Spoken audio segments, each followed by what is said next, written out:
कुशिरे निगवे दरम्यान उड्डाणपुलासाठी ठिय्या आंदोलन. भागातील ग्रामपंचायतीच्या वतीनं तहसीलदारांना निवेदन.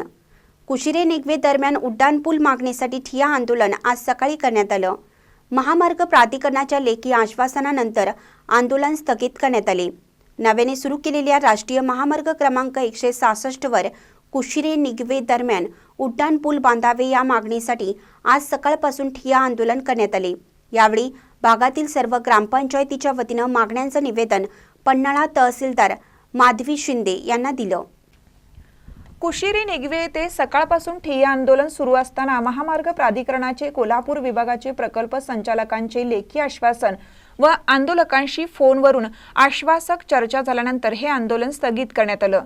कृती समितीच्या मागणीचा विचार करून या प्रकल्पाच्या रचनेमध्ये आवश्यक ते बदल करण्याच्या सूचना केलेल्या आहेत.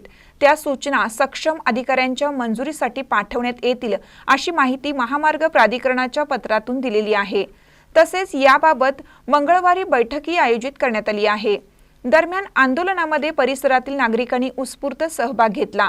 विशेषतः भागातील महिलांची संख्या लक्षणीय होती. या आंदोलनामध्ये कुशिरे, पोहाळे, जाखले, केखले, पोकले, गिरोली, निगवे दुमाला, ज्योतिबा डोंगर, वडणगे या गावातील नागरिकांनी सहभाग घेतला. गेली 7 महिने मागणी करून स्थानिक आमदार, खासदार यांच्यासह प्रशासनाकडे पाठपुरावा करूनही संबंधित प्रशासनाने कोणतीही दखल घेतली नसल्याने कुशिरे येथील छेद रस्त्याच्या ठिकाणी आज सकाळपासून ठिय्या आंदोलन करण्यात आलं.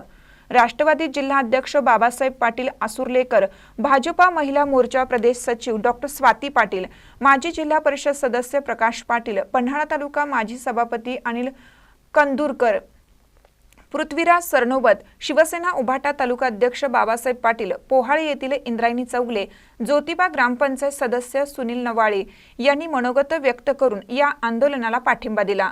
आंदोलन यशस्वी होण्यासाठी शिवसेना तालुका प्रमुख एकनाथ शिंदे गट, दादासो तावडे, भाजपा किसान मोर्चा जिल्हा अध्यक्ष सुरेश बेनाडे, कुशिरेचे सरपंच बाबासाहेब माने, उपसरपंच विष्णू कळके, पोहाळेचे सरपंच सुरेखा मोरे, गिरोलीच्या सरपंच छाया गुरव यांनी परिश्रम घेतलं.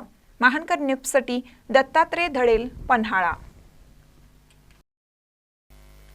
ताज्या बातम्यांसाठी महानकरेला सबस्क्राईब करा आणि बेल आयकॉनला क्लिक करा.